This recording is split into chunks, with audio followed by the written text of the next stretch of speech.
কালকে থেকে দক্ষিণবঙ্গে কমবে তাপমাত্রা। কাল থেকে এক ধাক্কায় কমতে পারে তাপমাত্রা।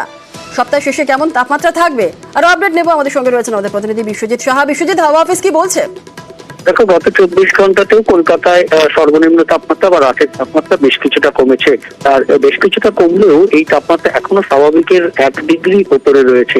আর এই তাপমাত্রাই আগামী 3-4 দিনে অন্তত স্বাভাবিক বা স্বাভাবিকের নিচে চলে যাবে, এমনটাই আবহাওয়া দপ্তরের পূর্বাভাস। অর্থাৎ আগামী 3-4 দিনে শুধু কলকাতা নয়, পশ্চিমের জেলা সহ দক্ষিণবঙ্গ এবং রাজ্যের বিভিন্ন জেলাতে তাপমাত্রা কিন্তু 3 থেকে 4 ডিগ্রি সেলসিয়াস, কোথাও কোথাও 5 ডিগ্রি সেলসিয়াস পর্যন্ত তাপমাত্রা নামতে পারে।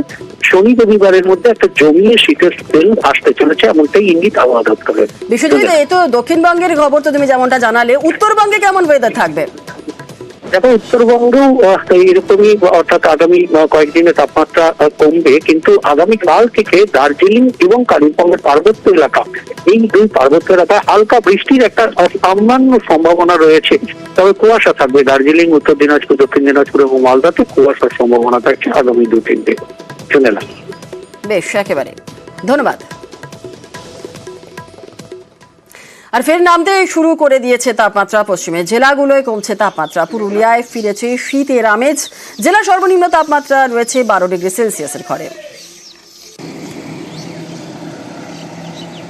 আর পুরুলিয়ার পাশাপাশি এবার নজর রাখতে হচ্ছে বাঁকুড়ার দিকেও, কারণ বাঁকুড়াতেও সকাল থেকে শীতের আমেজ। গত 24 ঘন্টায় সর্বনিম্ন তাপমাত্রা রয়েছে 15 ডিগ্রি সেলসিয়াস বাঁকুড়াতে।